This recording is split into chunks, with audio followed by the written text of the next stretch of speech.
That person. It's actually Oh, okay.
go ahead and get started.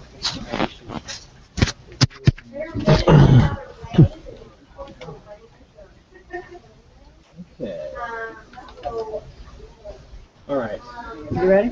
I'm ready. In 3, 2. Hello and good evening. Hello and good evening. Meteorologist Nate Johnson here at WRAL TV, and want to let you know we are starting our video chat about the hurricane season coming up.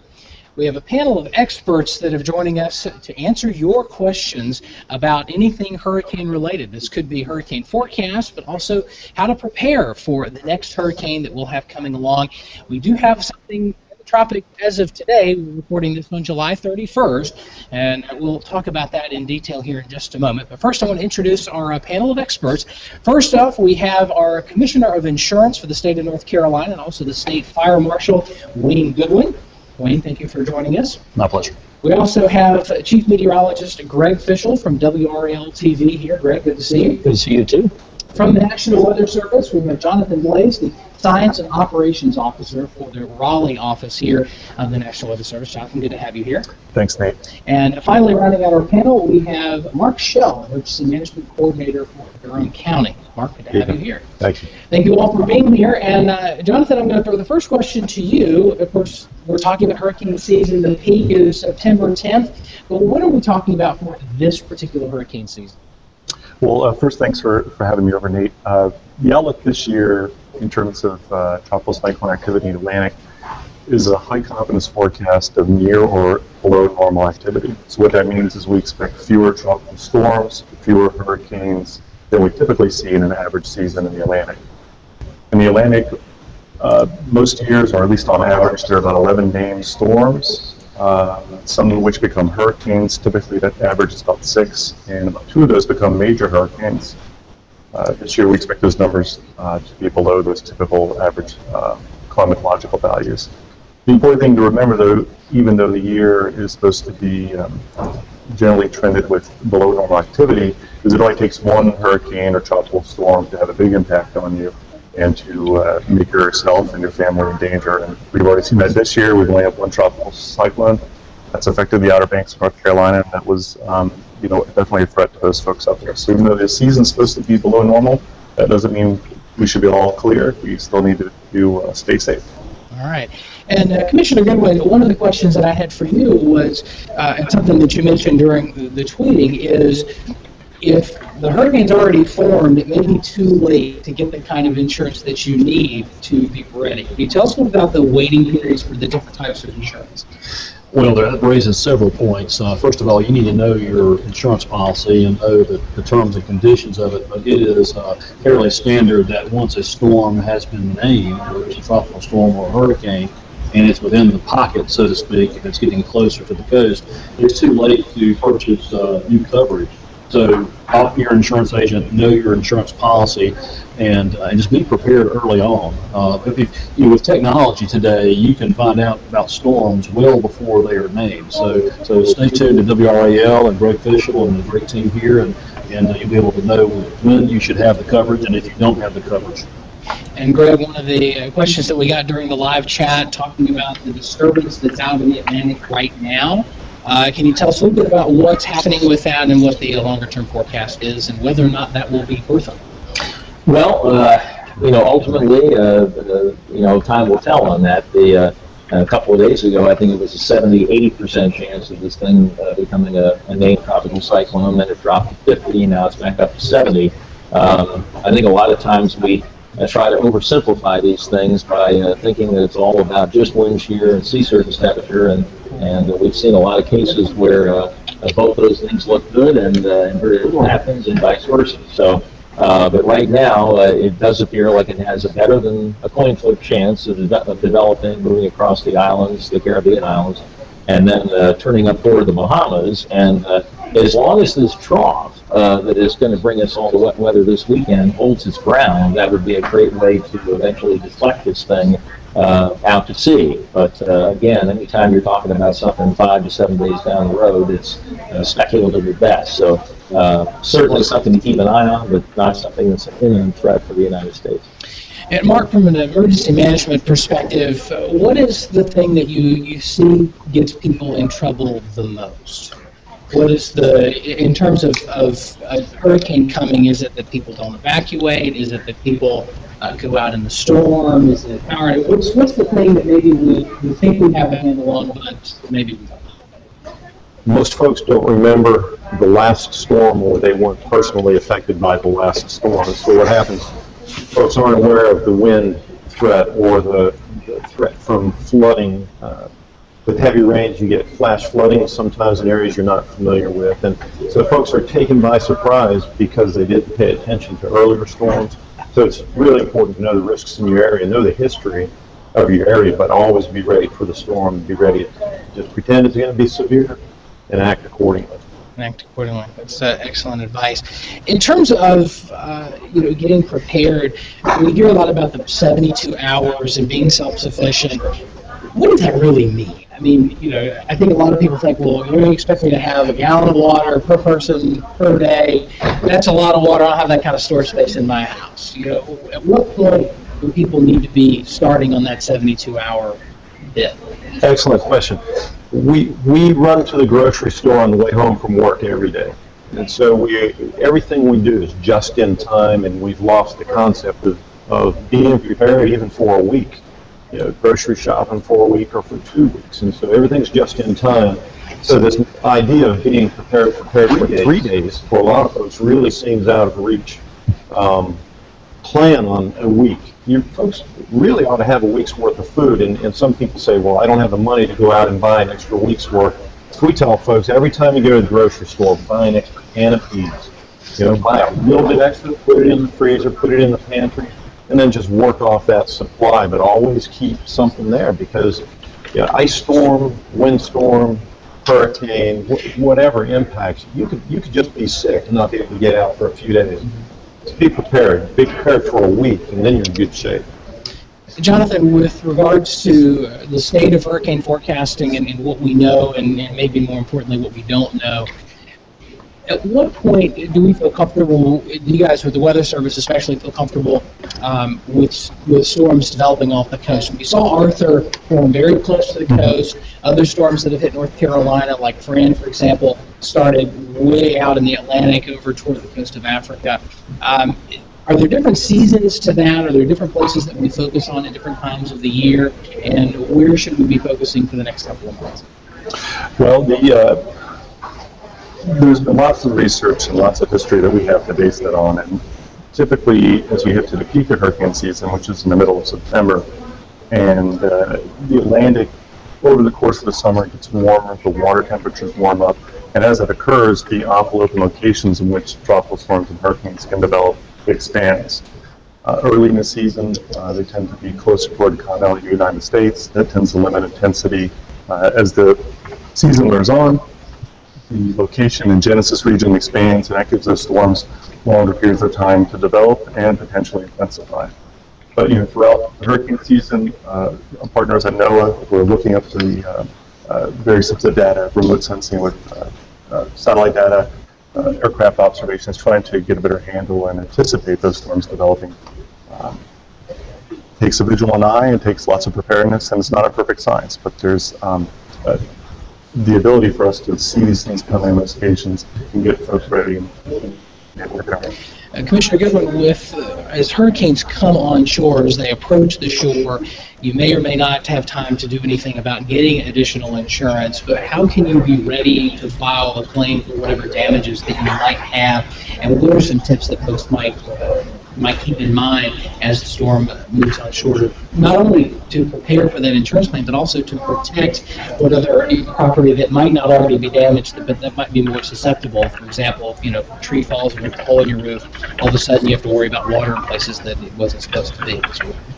Well, that raises several different questions. Obviously, as I mentioned a moment ago, make sure you know the coverage that you have with your insurance policy. So know your policy in advance of the storm. Another thing which I would strongly recommend to everybody, and it's so much easier now to do this with all these smartphones that have video cameras now, and even just putting on your typing it on your notebook or having a computer to keep a record, but make an inventory of your property that might be damaged or that you have insured. You, of course, keep track of the serial numbers and things like that. So plan in advance by keeping an inventory like this. And then, of course, don't keep that inventory where it's going to be damaged if there's a storm. Keep that inventory with all your other important documents and deeds and contracts and bills and things like that. Keep that in a separate place away from your property. And, of course, make a list and take pictures and the like. In the event of the storm, you mentioned this too, be a reasonable and prudent person, but don't make any permanent repairs until after you've gotten the insurance company notified, your insurance company, until after the insurance adjuster's been there. Only make the repairs that help mitigate the damage and help protect yourself from further loss of property or of life. And of course, always consult your local insurance agent or the Department of Insurance for further guidance. And Greg, as we sort of shift the conversation from getting ready to what's happening as the hurricane is maybe coming on shore, give us a little insight about what happens at a television station like WRAL in terms of staffing and what sorts of things happen behind the scenes so that people know where the storm is, what it's doing, and where it's heading. Well, the things have really evolved over time. I mean, I remember when I first got here back in the early 80s that a lot of times station management would want me to actually go down to the site of where the storm was making landfall, and I never wanted to do that because I couldn't access data back then once I was on the road. Well, now it's a whole different ballgame. You can get data from just about anywhere you have to be located. But I think that's the big thing, is as it's coming on shore, to make sure that people know exactly where it is, and not just talk about the center point, but where is the impact the highest. Usually to the right, if you were standing on the eye looking toward the coast, to the right of where the eye makes landfall is where you're going to get the biggest storm surge and a lot of the times the strongest winds. And then I think, one thing I've learned over the years is that, you can have a lot of damage and you don't know how bad it is for several hours. I remember when Hugo came ashore that at 3 o'clock in the morning we heard virtually nothing. And you start to think, well, gee, maybe it didn't turn out to be as bad as everybody thought it would. It did. We just didn't know about it for a long time. Mark, in terms of as the storm's coming on shore, we talked about the impacts and how they extend well away from the center. Tell me a little bit about how the thought process that local governments go through when they decide who needs to evacuate and who doesn't. And we'll get into mandatory versus voluntary evacuations in a minute, but just what's the thought process that goes into asking somebody to say, hey, it may be too dangerous for you to stay here, you need to pack and head somewhere else? Right.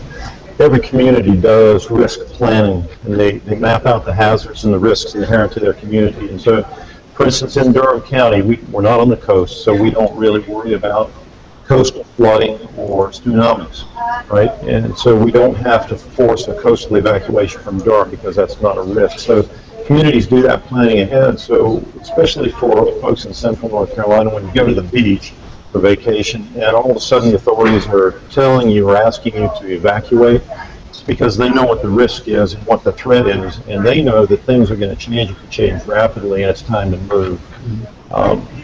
So we watch those and we manage the risks across the state in the same ways. In the mountains, you've got other problems that aren't the same as the coastal areas, so just pay attention to what the local authorities say. In terms of voluntary versus mandatory evacuations, let's say we've got somebody that heads down to the coast and they're in a beach home and they've been saving up for this vacation for years, and the cops say, the folks come by and say, voluntary evacuation. What does that really mean? At what level?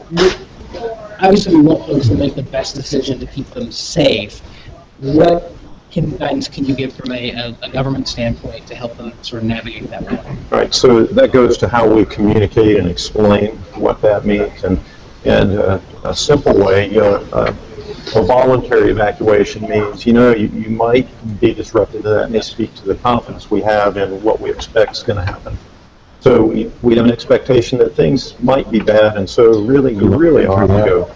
Mandatory evacuation means, really, we've got high confidence that it's going to be bad, and now it's a matter of who is your next of kin, because it's such a threat, and we feel it's such a hazard and a danger that people will lose their lives. And then it gets into the whole legal aspect of forcing evacuation, but it's like your stuff's going to get messed up or you're going to lose your life.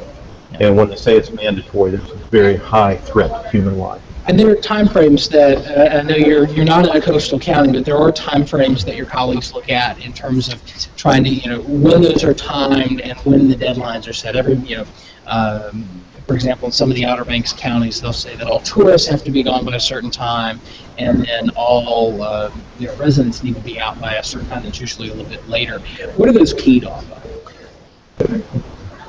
Those times are keyed off of movement, normal movement, if you want to call it normal movement of traffic, utilizing the streets, the roads, the highways that exist as they exist based on what they project the traffic flow is going to be. What's the demand? How many people are vacationing in that time period?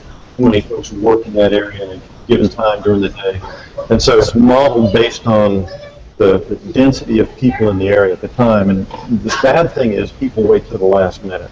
Well, I'm just going to wait and see if Greg's forecast was right or National Hurricane Center was right. I'm going to wait. And the longer people wait, the higher the risk is of getting caught literally in traffic jams and not being able to get out of harm's way before they close the bridges, before they shut down the ferry service, and then you are stuck in that area where the risk is very high and you have a higher chance, greater risk of losing your life.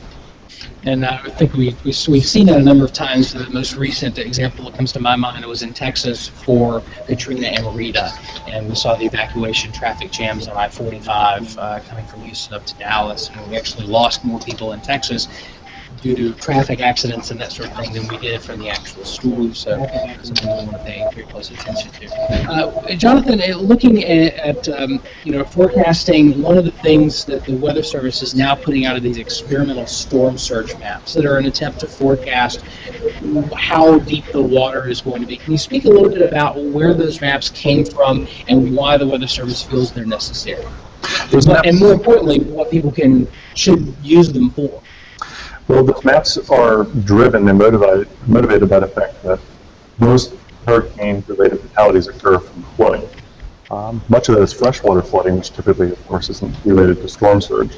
But there's been an initiative, there's lots of damage, impacts from lots of tropical storms and hurricanes have produced storm surge, has produced millions and millions of dollars of damage. So NOAA is undertaking a project which will be formally, I believe, released next year, to produce storm surge maps that are relatively detailed, quite detailed, to be honest. And you can access those online. You can zoom in via a Google Map interface, I believe. And from those, you can see the predicted height of water above the ground level.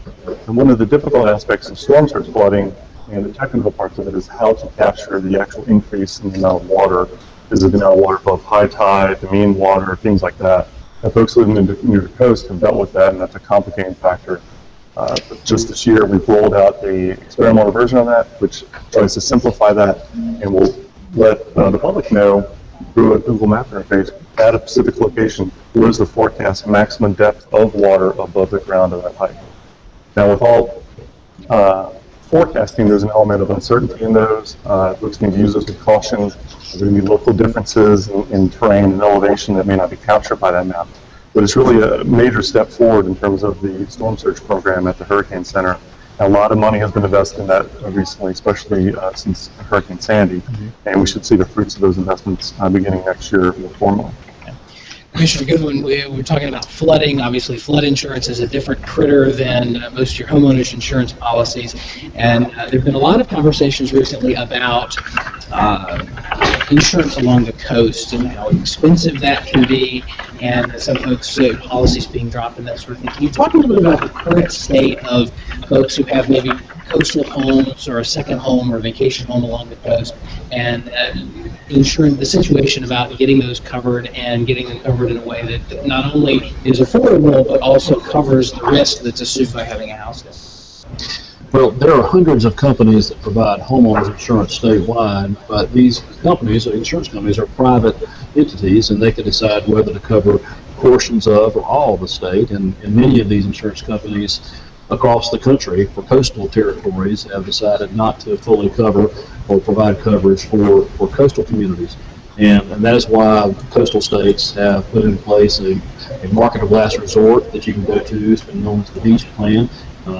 And then there's also coverage through what's called surplus lines if you can't get coverage that you need.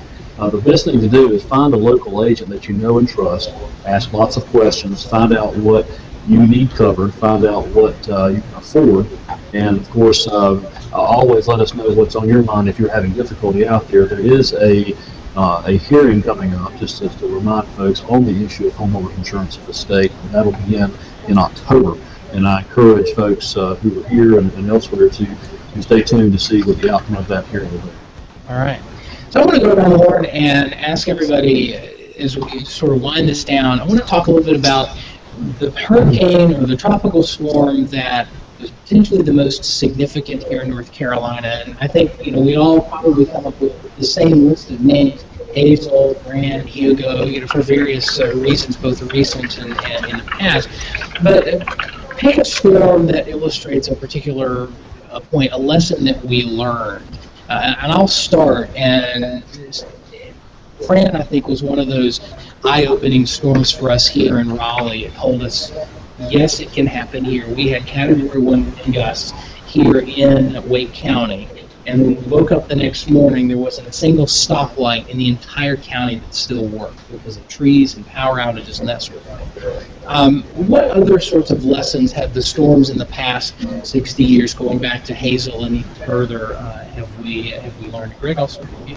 Well, I'm going to pick up on your Fran reference because I remember when the light of day came the next day, the next morning, I think the layman looking at that damage would have thought the winds must have been 130, 140 miles an hour, and they weren't.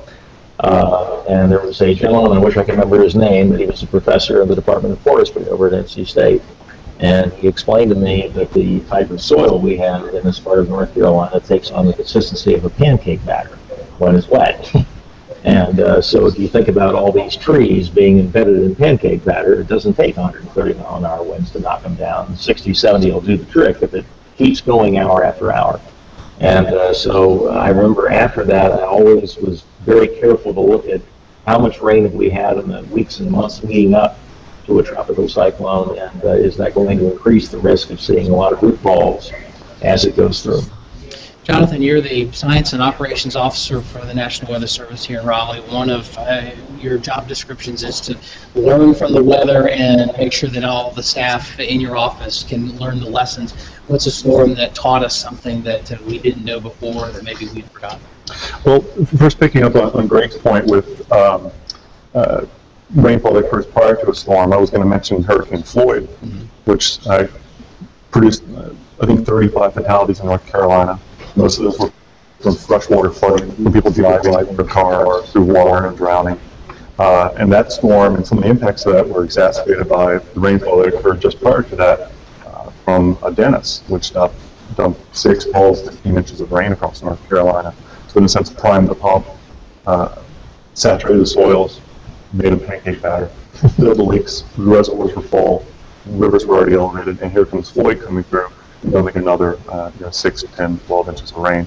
And that was a big storm in my experience, also the first real storm that I experienced as a meteorologist here in Raleigh, and just seeing and hearing reports of fatalities and seeing how folks died by driving their car through flooded water, something that was easily prevented in many occurrences, was certainly had an impact on me.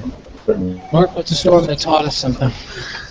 I'll tell you what, we saw lessons from Hugo and saw how inland communities can really be impacted by a hurricane.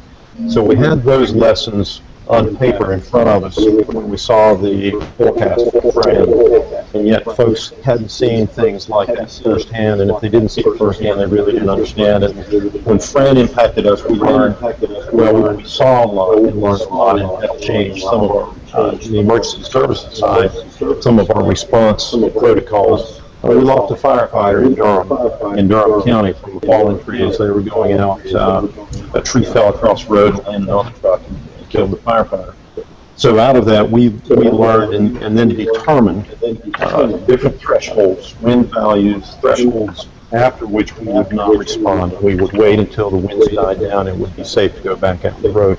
Second part of that is, even after the winds, when Fran was done blowing, you couldn't drive anywhere. Neighborhood streets, main highways were blocked by trees, and it takes time to clear that. So that takes us back to the point of being prepared individually and really driving the point home for neighborhoods to get together and already before the storm make friends with neighbors and develop a neighborhood plan. And so it'd be a really good time to advertise CERT programs, community emergency response team plans. You can find those at the state, go to the state website, readync.org. And under Get Involved, look for CERT, C-E-R-T. But it's good for neighbors to plan to take care of neighbors, because after Fran, it took a long time for emergency services to be able to work their way into neighborhoods where people were injured, where somebody cut themselves with a chainsaw, fell off the tree, trying to cut up a tree, or fell off a roof, had a heart attack, working under the strain of all that work. And so neighbors taking care of neighbors is really important after a storm like a Fran. We always think of first responders as being police, fire, EMS, but if they can't get there, maybe your neighbor is the first responder. And absolutely, it's not to devalue what the police and fire departments bring to the table, but it may be the person who lives next to you that saves your life in that situation. So, Commissioner Goodwin, in terms of a hurricane that taught us something from the insurance side of things, what would you, which one would you pick?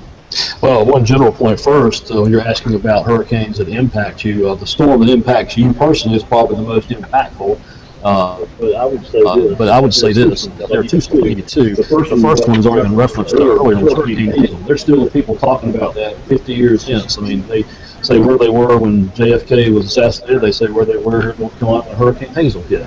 And that was a pretty big storm. And in fact, it still impacts the policy making by the legislature. They use Hurricane Hazel as the barometer, the measuring stick for how we determine insurance impact and insurance costs and the like. And of course, Hugo, the final one I've mentioned, would be a reminder that these storms, though they often start to the water first, can go inland. And the point, whether it's Hazel or Hugo, is that all of North Carolina should be prepared, and that's why I applaud WRAL for helping to educate homeowners and citizens out there about being prepared and doing the very best you can to protect your families, your business, and your home. I like to think when I talk to school groups, usually one of the questions we always get is, well, what do? You tell them about getting in a basement in a tornado. And the question always comes, well, what do you do if you're driving out in the middle of the field and there's no ditch and there's no building? And my answer is, well, don't get in that position in the first place. And I think preparedness is giving yourselves options. It's doing a little bit now so that you have a lot of different choices later instead of narrowing your options. And this is exactly why we put the Hurricane Special on at 7 o'clock. We'll have it archived on WRAL.com, as well as this chat will be available there as well. And we certainly appreciate all of our panelists. Commissioner Wayne Goodwin from the Department of Insurance, appreciate you. Chief Meteorologist Craig Fishel, thank you. Jonathan Blason, the National Weather Service, Mark Shaw from Durham County Emergency Management. I want to thank you as well. I want to give a quick thank you to Stephanie Moore, the producer of the Hurricane Special, Wendy Gatlin. We also have Kelly Gardner here working behind the scenes to bring this to you. I want to say a thank you to those folks as well. Thank you for joining us. If you have any other questions, you can always find us on Twitter. We are WRAL Weather on Twitter. We include a lot of severe weather warnings, alerts, as well as preparedness information. We always have that there. Of course, WRAL.com is a fantastic resource for you. We have lists on what you can do today to get prepared to prepare your home and your family for whatever the rest of the hurricane season may bring. Of course, if the storm threatens, we'll be here to take you all the way through it. Thank you for joining us for this evening. I am meteorologist Nate Johnson. Thank you for visiting us on WRAL.com. Have a great night.